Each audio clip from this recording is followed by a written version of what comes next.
भगवान श्री कृष्ण की लीलाएं अद्भुत और भक्तों के लिए प्रेरणादायक हैं।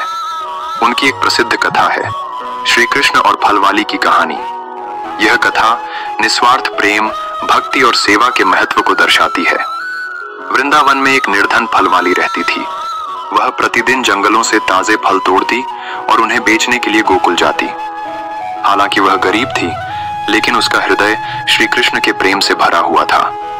वह हमेशा यही सोचती कि काश एक दिन वह स्वयं श्री कृष्ण को फल अर्पित कर सके। एक दिन वह अपने सिर पर फलों की टोकरी रखकर गोकुल के गलियों से गुजर रही थी। वह प्रेम से पुकारने लगी, फल ले लो, मीठे रसीले और ताजे फल ले लो। उसकी मधुर आवाज सुनकर नन्हे श्री कृष्ण घर के आंगन से बाहर आए। उनकी आंखें चमक उठीं और वे दौड़ते हुए मां यशोदा के पास गए।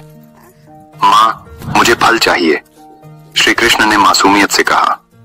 यशोदा मां मुस्कुराई और बोली, बेटा, फल तो पैसे या अनाज के बदले मिलते हैं। श्री कृष्ण ने जल्दी से छोटे छोटे हाथों में अनाज भर लिया और फलवाली की ओर दौड़े। श्री कृष्ण ने अपनी नन्ही हथेलियों में जितना अनाज ला सके उसे फलवाली की टोकरी में डाल दिया, लेकिन उनके छोटे हाथों से अधिकांश अनाज के दाने रास्ते में गिर गए थे।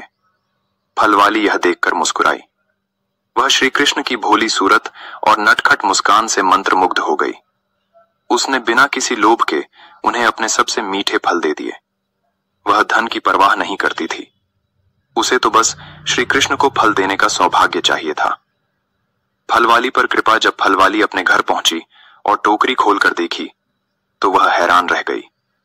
जिन फलों को उसने श्री कृष्ण को अर्पित किया था, उनकी जगह उसकी टोकरी में हीरे, मोती और सोने के आभूषण भर गए थे।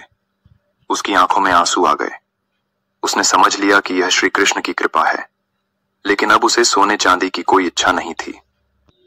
वह दौड़ती हुई वापस वृंदावन आई और श्री कृष्ण के चरणों में गिर पड़ी। हे कान्हा, मुझे इन रत्नों की कोई आवश्यकता नहीं, मुझे तो बस आपका प्रेम और भक्ति चाहिए। श्री कृष्ण मुस्कुराए और बोले, जो प्रेम और श्रद्धा से कुछ अर्पित करता है उसे सदा कई गुना अधिक मिलता है। कहानी से सीख यह कथा हमें सिखाती है कि सच्ची भक्ति और निस्वार्थ प्रेम का फल हमेशा मधुर होता है। जब हम निश्चल हृदय से कुछ देते हैं तो भगवान हमें उसकी कई गुना अधिक कृपा प्रदान करते हैं।